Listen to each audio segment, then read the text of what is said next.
कोपरगाव विधानसभा मतदारसंघात आमदार आशुतोष काळे विजयी झाल्यानंतर त्यांच्या मातोश्री पुष्पाताई काळे यांची प्रतिक्रिया। कोपरगाव विधानसभा मतदारसंघामध्ये आमदार आशुतोष काळे हे विक्रमी मताने विजयी झाले आहे। आमदार आशुतोष काळे विजयी झाल्यानंतर त्यांच्या समर्थकांनी मोठा जल्लोष केला। आमदार आशुतोष काळे हे विजयी झाल्यानंतर त्यांच्या मातोश्री पुष्पाताई काळे यांची पहिली प्रतिक्रिया आपण जाणून घेऊया। पुष्पाताई काळे यांनी या प्रसंगी मतदारांचे देखील आभार मानले आहे। माजी नगरसेविका शिलेदार यांनी देखील नागरिकांचे आणि मतदारांचे आभार मानले।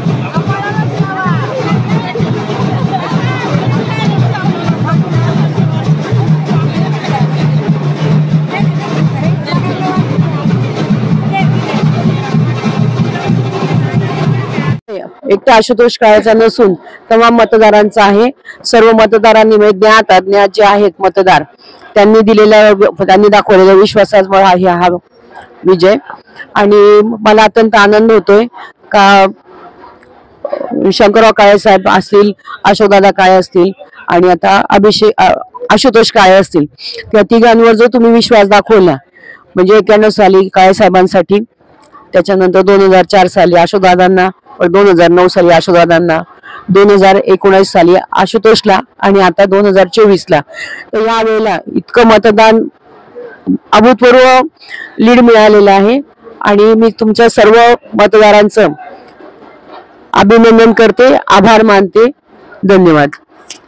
कारण पहिला मुद्दा की आमदार आशुतोष दादा काळे यांचं काम, कोपरगाव शहराचा पाणी प्रश्न त्यांनी पूर्णपणे सोडवला।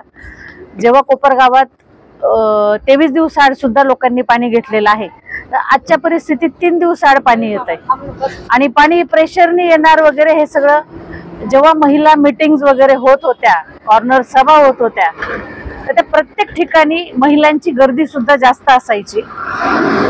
कारण पाणी प्रश्न सुटला, त्यामुळे महिलांचे लाडके दादा आणि दादांच्या लाडक्या बहीण ही जी योजना दादांनी घरपोच घरापर्यंत राबवली, त्यामुळे सर्व बहिणींचा दादांना उत्स्फूर्तपणे प्रतिसाद होता।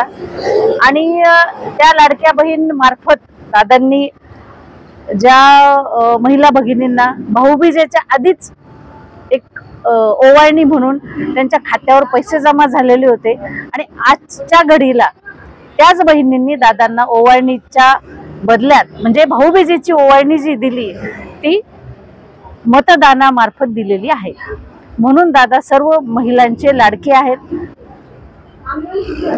खरं तर प्रियदर्शिनी महिला मंडळाच्या अध्यक्षा पुष्पाताई, आशुतोष दादांच्या आई, ह्या जरी प्रत्यक्ष रूपानं या प्रचारात उतरलेल्या नव्हत्या, तरी त्यांनी फोनद्वारे संपर्क करून इतर सर्व महिलांना त्यांनी मतदानासाठी आवाहन केलेले होते।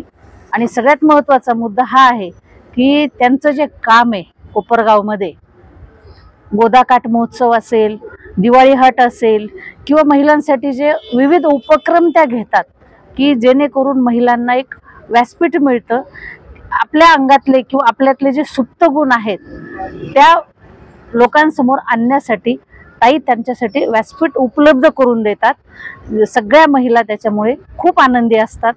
आणि प्रत्येक महिलाला हाताला कुठेतरी काम मिळावं, किंवा गृह उद्योग असतील, काही महिलांचे लघु उद्योग आहेत, बचत गटामार्फत त्या महिलांना त्यांचं जे कष्ट त्या करतात विविध व्यवसायांमार्फत म्हणा, किंवा त्यांच्यासाठी बाजारपेठ ताई पुष्पाताई काळे ह्या उपलब्ध करून देतात।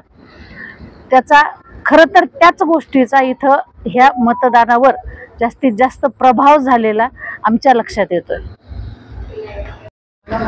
आदरणीय पुष्पाताई कोपरगावात जसे विविध उपक्रम घेतात खास महिलांसाठी, त्यामुळे त्यांचा संपर्क कोपरगावात खूप आहे।